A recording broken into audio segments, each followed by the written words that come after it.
다른 사람보다도 유독 몸무게가 좀 많이 나가는 젊은 여성이셨습니다. 또 몸무게가 많이 나가다 보니까 또 몸집도 좀 뚱뚱한 그런 편이었습니다. 새해 들어서 올해 내가 해수욕장에서 비키니 수영복을 입고야 말리라 굳게 결심하고 다이어트를 시작했습니다만 그들이 만만치 않지요. 잠시 성공한다거나 또 요요 현상이 생겨서 별로 효과가 없습니다. 그때 어떤 책자를 보니까 굶어서가 안 된다, 운동을 반드시 병행해야 된다, 그 기사를 보고 그래 나도 운동을 해야 되겠다 하고 찾아보니까 어떤 사람이 줄넘기를 통해서 1년에 10kg 이상 뺐다는 겁니다. 줄넘기를 하루에 1000번씩 했대요. 이거 뭐 날씬해 줄 수만 있다, 뭐 줄넘기 하루 1000번 못할 것도 없지 하고는 큰맘 먹고 줄넘기를 샀습니다. 근데 문제는 줄넘기 한 번이 안 되는 거예요. 아니 최소한 한 번은 돼야 뭐 한 번 하고 쉬었다 한 번 하고 쉬었다 덜 할 텐데 한 번도 안 되는 이 줄넘기가 이게 아무 소용이 없어요. 야, 이건 나하고 안 맞다. 또 맞는 게 뭔가 찾아보니까 어떤 사람이 승마를 해서 그냥 가만 말만 타고 있었는데 석 달에 5kg나 빠졌대요. 오늘 그니 이것이 바로 내가 할 방법이다 생각하고 이제 승마를 했습니다. 열심히 석 달 말을 탔습니다. 드디어 5kg에 빠졌습니다. 근데 자기 몸무게 아니고 말의 몸무게가 5kg 빠진 겁니다. 자, 육적 비만 문제 참 심각한 문제가 아닐 수 없지요. 그러나 더 심각한 것은 영적인 비만의 문제입니다. 마음이 가난해야 복이 있는데 마음이 너무 부유함이 문제입니다. 마태복음 5장에 있는 말씀 한번 같이 읽어볼까요? 심령이 가난한 자는 복이 있나니 천국이 그들의 것이며. 심령이 가난한 사람, 천국을 향하여 마음이 가난한 사람, 야, 내가 이렇게 살다가는 천국 못 갈 수도 있겠구나 하면 정신이 번쩍 드는 거죠. 이러다가 내가 굶어 죽지 그런 생각이 들면 정신 바짝 차리죠. 열심히 일하죠. 절제하죠. 딴 데 신경 쓸 겨를이 없는 거예요. 그러나 넉넉하다 생각하면 한눈 팔기 시작하는 거예요. 나 같은 사람이 천국 가면 누가 천국 가겠어? 천국에 따놓은 당상이지. 그런 마음이 내 마음에 드는 순간 이왕 천국은 따놓은 당상이고 이왕이면 다홍치마르고 세상 재미도 좀 봐야지 하고 여기저기 기웃기웃하는 그 마음이 대단히 위험한 겁니다. 왜냐하면 우리 주위에 우리 생명을 노리는 무수한 유혹들이 절비하기 때문이죠. 사탄 이와처럼 우리에게 혹할 수 있는 그런 유혹을 던져줍니다. 사탄이 무슨 뿔 모양한 그런 흉악한 모양으로 우리에게 다가오는 게 아닙니다. 광명한 천사의 모습으로 가장해서 가장 나를 위하는 것처럼 내게 유익을 주는 것처럼 그렇게 다가와서 우리를 유혹합니다. 그래서 우리는 늘 조심해야 되죠. 끊임없는 유혹이 있기 때문에 주님 우리에게 이렇게 기도하라고 가르쳐 주셨습니다. 본문 13절 말씀을 같이 읽어봅니다. 우리를 시험에 들게 하지 마시옵고 다만 악에서 구하시옵소서. 나라와 권세와 영광이 아버지께 영원히 있사옵나이다. 아멘. 이 기도는 우리에게 적이 있음을 가르쳐 주고 있습니다. 우리를 시험에 빠지게 하는 악한 세력이 있다는 것입니다. 사탄이 있다는 것입니다. 우리가 하나님의 전능하심을 생각하면서 사탄의 존재를 생각할 때 좀 이런 의문이 들 수도 있어요. 알파를 하거나 또 젊은이한테 이런 질문을 제가 종종 받습니다. 아니 하나님은 전능하시다는데 그 사탄 싹 없애버리면 되지 왜 근데 사탄 그냥 남겨두어가지고 자꾸 우리 시험에 빠지게 하고 골치 아프게 만듭니까? 예, 그럴듯하죠. 근데 하나님께서 남겨두신 이유가 있지 않겠습니까? 물론 우리에게 고통을 주지만 또한 우리에게 유익을 주는 면도 있다는 겁니다. 그래서 필요해서 마지막 최후의 심판 때까지는 사탄의 존재를 허락하시고 사탄이 우리를 시험하는 걸 하나님께서 허용해 주신다는 것이죠. 야고보 1장에 있는 말씀 한번 같이 읽어봅니다. 내 형제들아, 너희가 여러 가지 시험을 당하거든 온전히 기쁘게 여기라. 이는 너희 믿음의 시련이 인내를 만들어내는 줄 너희가 알미라. 인내를 온전히 이루라. 이는 너희로 온전하고 구비하여 조금도 부족함이 없게 하려 함이라. 참는 자는 복이 있나니 이는 시련을 견뎌낸 자가 주께서 자기를 사랑하는 자들에게 약속하신 생명의 면류관을 얻을 것이기 때문이라. 이 시험하다는 이 페이라하주라는 이 헬라어는 크게 두 가지 뜻이 있습니다. 하나는 실험해본다, 한번 검사해본다, 그런 뜻이 있습니다. 영어로 하면 테스트죠. 이 테스트는 필요한 겁니다. 예를 들어서 지붕을 새로 만들었습니다. 자, 지붕이 제대로 만드는지 안 만드는지 어떻게 합니까? 한번 시험해 봐야죠. 물을 부어 봅니다. 그래서 물이 안 새면 지붕이 잘 고쳐졌구나 알 수 있는 거죠. 또 선생님이 학생들에게 1년간 열심히 가르치고 정말 필요한 상황을 아이들이 잘 알고 있는지 모르는지 확인해보는 방법은 시험을 쳐보는 수밖에 없죠. 이처럼 시험은 우리에게 유익한 거예요. 반면에 페이라주 속에는 또 유혹하다, 템프터, 유혹한다는 뜻이 있습니다. 유혹은 우리를 망하게 하는 거죠. 악한 의도로 우리를 공경에 빠뜨리는 것이 바로 이 페이라주인 것입니다. 마귀는 우리를 유혹합니다. 그러나 하나님은 우리를 유혹하시는 분은 아닙니다. 그러나 하나님은 우리를 시험하시기는 하죠. 하나님께서 아브라함을 시험하시고 하나님께서 욥을 시험하신 것이죠. 야고보 1장 13절 말씀 같이 읽어봅니다. 사람이 시험을 받을 때 내가 하나님께 시험을 받는다 하지 말지니 하나님은 악에게 시험을 받지도 아니하시고 친히 아무도 시험하지 아니하시느니라. 여기서 시험은 바로 유혹한다는 의미죠. 하나님은 유혹하지도 않고 유혹받지도 않으시는 분입니다. 그러나 때로 하나님은 사탄의 유혹을 하나님의 테스트의 방법으로 사용하십니다. 사탄이 악한 목적으로 우리를 유혹할 때 하나님은 우리의 유익을 위해서 그것을 시험으로 이용하시려고 사탄의 유혹을 허용하신다는 겁니다. 그러면 그 시험, 그 유혹은 하나님이 주시는 것입니까? 사탄이 주시는 것입니까? 좀 생각해 볼 필요가 있습니다. 구약성경에 보면 양쪽이 다 가능합니다. 다윗이 큰 실수 중에 하나가 말년에 인구조사를 한 거죠. 그런데 사무엘하 24장에 보면 하나님이 인구조사 그냥 주체로 나와 있고 역대상 20장에 보면 사탄의 주체로 나와 있습니다. 두 말씀을 한번 같이 살펴보시겠습니다. 여호와께서 다시 이스라엘 향하여 진노하사 그들을 치시려고 다윗을 격동시키사 가서 이스라엘과 유다의 인구를 조사하라 하신지라. 사탄이 일어나 이스라엘 대적하고 다윗을 충동하여 이스라엘을 계수하게 하니라. 유대인들은 하나님이 사탄의 역사를 허용하신 것은 곧 하나님의 역사를 그렇게 고백했습니다.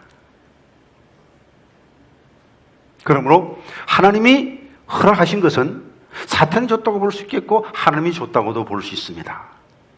분명한 것은 하나님이 허락하지 않으면 사탄이 어떤 유혹도 할 수 없는 겁니다. 사탄이 욥을 시험할 때 하나님께서 허용하신 범위 내에서 하나님의 군이 아래서 욥을 시험한 겁니다. 자, 그래서 이 두 가지를 동시에 생각하면 우리를 시험에 빠지지 말게 하시고 악에서 구해 주시고 이 기도의 의미는 사탄이 우리를 유혹할 때 하나님 그것 좀 유혹을 막아주셔서 시험 당하지 않게 해주세요 하는 그런 의미도 있고 또 하나님께서 우리의 유익을 위해서 시험을 허용하셨다면 그 시험을 이기게 그 유혹을 이기게 해주십시오 하는 그런 의미가 있는 것이죠. 결국 유혹 없는 삶 우리가 원하지만 그러나 아무리 학생들이 시험 보기 싫어해도 가끔은 시험을 봐야 돼요. 아무리 시험 싫어도 대학 입시 보지 않고는 대학생이 될 수 없는 거예요. 영적 진보를 위해서 시험은 필요합니다. 그러므로 누구나 유혹은, 누구에게나 유혹은 있는 거예요. 예수님도 유혹받았습니다. 그 유혹에, 시험에 합격하고서야 공생애를 시작하실 수가 있었던 겁니다. 문제는 유혹 안 당하는 삶이 아니고 유혹을 이기는 삶, 유혹을 이길 수 있는 내적 힘이 문제인 겁니다. 다 같은 환경 속에서 어떤 사람은 감기에 걸리고 어떤 사람은 감기에 안 걸리는 거예요. 바이러스가 문제가 아니고 면역력이 문제인 거죠. 어떤 유혹이 있더라도 그 유혹을 이길 수 있는 영적 힘을 길러야 될 텐데, 그걸 하기 위해서 어떻게 해야 될까? 어떻게 해야 우리가 유혹으로부터 승리할 수 있을까요? 시험에 들지 않게 해주십시오. 악에 빠지지 않게 해주십시오. 물론 기도해야 되겠죠. 그러나 그 기도만 있으면 안 돼요. 그 기도했으면 그 기도에 합당한 삶이 뒤따라야 한다는 것입니다. 유혹으로부터 승리하기 위해서 첫 번째로는 적이 있음을 인식하고 항상 조심해야 됩니다. 시편 1편 1절 2절 말씀 같이 읽어봅니다. 복 있는 사람은 악인들의 꾀를 따르지 아니하며 죄인들의 쓰지 아니하며 오만한 자들의 자리에 앉지 아니하고 오직 여호와의 율법을 즐거워하여 그의 율법을 주야로 묵상하는도다.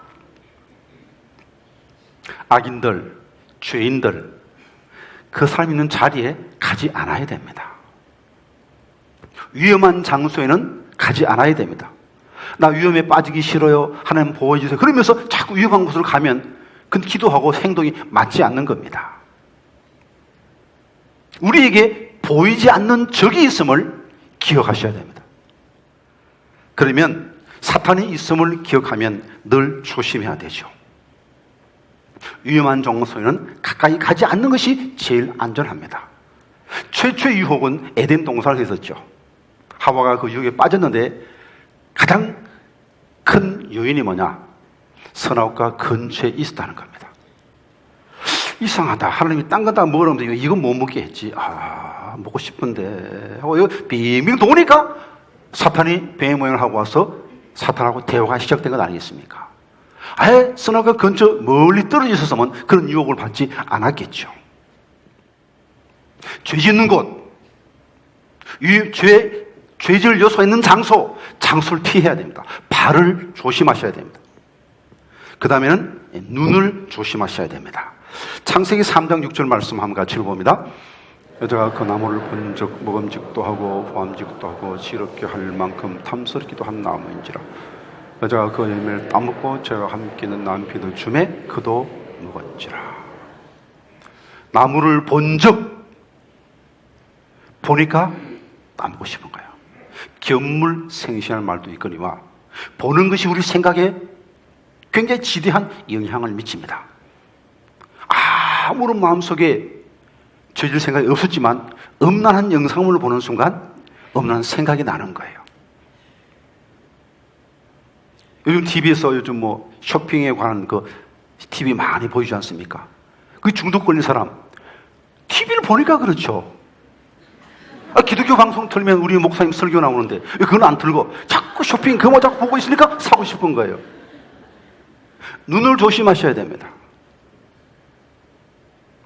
시험에 들지 않으려면 팔을 조심하고 눈을 조심하고 늘 나를 해치는 적이 있음을 기억하며 살아야 됩니다. 크게 두 번째로 유혹에 빠지지 않고 승리하려면 마귀를 대적해야 됩니다. 야고보 4장 7절 말씀을 같이 읽어봅니다. 적은 너희는 하나님께 복종할지어다. 마귀를 대적하라. 그리하면 너희를 피하리라. 공격해야 됩니다. 요즘 러시아에 지금 월드컵 하고 있습니다만 수비 아무리 잘해봤자 수비 최고로 잘해봤자 0대 0입니다. 수비 잘해가지고 못 이기는 거예요. 이기려면 공격을 해야 돼요. 유혹 안 당해. 이게 늘 사탄 피하기만 해가지고 그게 능력 아닙니다. 하나님의 말씀으로 사탄을 공격해야 됩니다. 공격 무기가 뭡니까? 에베소 6장 17절 말씀 같이 읽어봅니다. 구원의 도가 성령의 검 곧 하나님의 말씀을 가지라. 하나님의 말씀이 구원의 검, 칼이라는 것입니다. 칼로 사탄을 찔러야 돼요. 그러려면 칼이 날카로워야 되지 않습니까? 칼이 무디고 녹슬어 있으면 안 됩니다. 에덴 동산에 보면 하와도 이 칼을 쓰기는 쓰는데 이 칼이 너무 녹이 썰었어요. 하나님이 하신 말씀과 그 하와 한 말 사이에 상당한 차이가 있습니다. 창세기 3장과 2장에 있는 말씀 한번 같이 읽어봅니다. 너가 비명에 말하되 동산 나무의 열매를 우리가 먹을 수 있으나 동산 중앙에 있는 나무의 열매는 하나님의 말씀에 너희는 먹지도 말고 만지도 말라 너희가 죽을까 하노라 하셨느니 여호와 하나님이 그 사람에게 명하여 이르시되 동산 각종 나무의 열매는 내가 임의로 먹되 선악을 알게 하는 나무의 열매는 먹지 말라 내가 먹는 날에는 반드시 죽으리라 하시니 어떤 차이점이 금방 캐치되셨습니까? 하나님은 먹지 말라 먹으면 반드시 죽는다. 하와는 먹지도 말고 만지도 말라 먹으면 죽을까 하노라. 그러니까 그 틈이 있는 거예요. 그 틈을 비집고 사탄이 무슨 소리야 안 죽어 죽으면 이거 죽지 않을 뿐 아니고 이거 먹으면 내 눈이 밝아져서 하나님처럼 돼 하니까 그만 그 유혹에 넘어가 버리고 말한 것이죠. 말씀의 칼이 나를 걸어왔더라면 그 순간에 마귀가 익 하고 도망쳤을 거예요. 유혹을 이거 승리하고 싶습니까? 말씀을 매일 읽고 암송하고 부지런히 연구하고 배워야 됩니다. 장로교 차시잔 잔 낙스 유명한 종교개혁자는 임종시에 이 같은 고백을 했습니다. 내가 사역할 때 마귀가 시시때때로 내 죄를 들먹거리며 나를 유혹했지. 그때마다 나는 하나님의 말씀 성령의 검으로 마귀를 물리치곤 했지. 그리고 지금 죽음을 앞둔 지금 이 순간에도 마귀가 내게 이렇게 속삭이고 있어. 너는 하나님의 일을 훌륭하게 잘했어. 교회를 잘 돌봐서 그러므로 너는 충분히 천국 갈 자격이 있지. 이때 하나님께서 내게 이 말씀이 기억나게 해 주셨습니다. 바로 고린도서 15장 10절에 있는 말씀입니다. 그러나 내가 나 된 것은 하나님의 은혜로 된 것이니 내게 주신 그 은혜가 헛되지 아니하여 내가 다른 사람보다 더 많이 수고했지만 내가 한 것이 아니요 오직 나와 함께 하신 하나님의 은혜로라. 이 말씀을 묵상하는 순간 사탄이 도망치고 말았다는 거예요. 마귀 유혹이 찾아올 때 하나님의 말씀이 생각나면 그 유혹이 이길 수 있습니다. 근데 말씀으로 먹지 않고 내 생각으로 내가 왜 나쁜 생각하지? 내가 예수 믿는 사람이 이러면 안 돼, 이러면 안 돼. 그러니까 승산이 없는 거예요. 말씀으로 물리쳐야 됩니다. 그럼 말씀이 기억나야 돼요. 말씀 읽은 적이 없는데 어떻게 기억나겠습니까? 일주일 설교 한 번 듣는 것으로 부족합니다. 매일매일 말씀을 읽어야 됩니다. 그럼 말씀의 칼로 사탄을 물리치고 유혹을 이기고 승리하시는 복된 성도님들 다 될 수 있기를 간절히 기원드립니다. 그런데 이렇게 해도 넘어질 때가 있습니다. 넘어졌을 경우는 어떻게 해야 됩니까? 그럴 경우에는 넘어지더라도 십자가를 붙들고 다시 일어서야 합니다. 로마서 8장 33절 이하의 말씀을 같이 읽어봅니다. 누가 능히 하나님께서 택하신 자들을 고발하리요 의롭다 하시는 하나님이시니 누가 정죄하리요 죽으실 뿐 아니라 다시 살아나신 이는 그리스도 예수시니 그는 하나님 우편에 계신 자요 우리를 위하여 간구하시는 자시니라. 마귀는 우리가 범죄했을 때 유혹에 넘어졌을 때 넌 이제 털렸어. 하나님 널 사랑하지 않아. 하나님 널 버리셔서 낙심하게 합니다. 이때 낙심하면 안 됩니다. 차라리 죽어버려. 자살의 유혹이 찾아올 수 있습니다. 그때 십자가를 붙들고 다시 일어서야 됩니다. 예수님이 나를 위해서 죽으셨다는 사실을 기억하고 이제 그 순간에 십자가를 바라보십시오. 십자가에 달리신 천지의 창조주를 바라보십시오. 십자가에 달리신 전능하신 하나님을 바라보십시오. 십자가에 달리신 만왕의 왕을 바라보십시오. 십자가에 달리신 그 예수님은 창조주이십니다. 전능자이십니다. 만왕의 왕이십니다. 그렇게 존귀한 분이 왜 사람이 되어서 십자가에 내 대신 죽으셨습니까? 그만큼 나를 사랑하신다는 것입니다.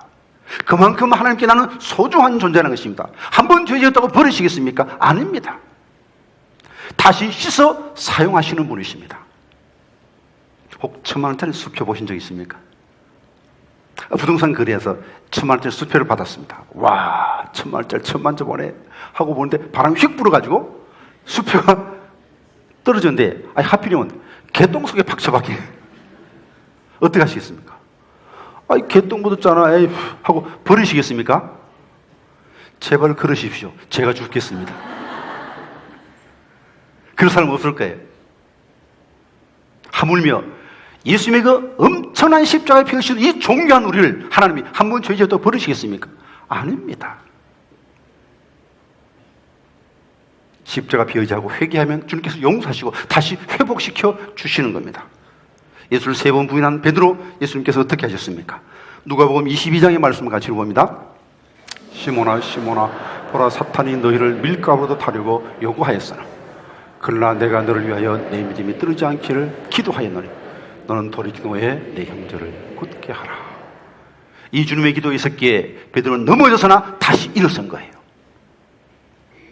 가룟 유다는 넘어지고 일어나지 못했습니다. 일어서지 못했습니다. 그러나 베드로는 넘어지지만 다시 일어서니까 교회를 위해서 아름답게 쓰임받는 교회 기둥 같은 반석 같은 존재가 될 수가 있었습니다. 혹 넘어졌다 할지라도 십자가 붙들고 다시 일어서서 다른 사람을 이렇게 세울 수 있는 능력의 사람들이 다 될 수 있기를 바랍니다. 주님께서 가르친 기도는 내가 시험에 들지 않게 하시고 내가 악에 빠지지 않게 해주십시오 하는 기도이기도 하지만 공동체를 위한 기도이기도 합니다. 우리를 시험에 들게 하지 마시고 우리를 악에 빠지지 않게 해주십시오 하는 기도죠. 바로 민족과 우리 나라를 위한 기도이기도 합니다. 우리 나라와 우리 민족이 시험에 들지 않게 하시고 악에 빠지지 않게 해주십시오. 기도해야 됩니다. 악에 빠지게 되면 하나님의 징계를 당하게 됩니다. 이스라엘 민족이 하나님의 말씀을 떠나고 악에 빠질 때 하나님은 여러 차례 선자를 보내서 돌이키라고 회개라고 가르쳤지만 끝끝내 듣지 않고 민족 전체가 다 악에 빠졌을 때 하나님은 전쟁이라는 이 극단적인 방법으로 이스라엘을 징계하십니다. 전쟁은 하나님이 쓰시는 마지막 매입니다. 왜입니까? 사랑하기 때문이죠. 그러나 하나님은 이 전쟁의 매를 자주 사용하기를 원치 않습니다. 자식을 때릴 이유는 다시는 이런 잘못을 범치 말라고 때리는 것이지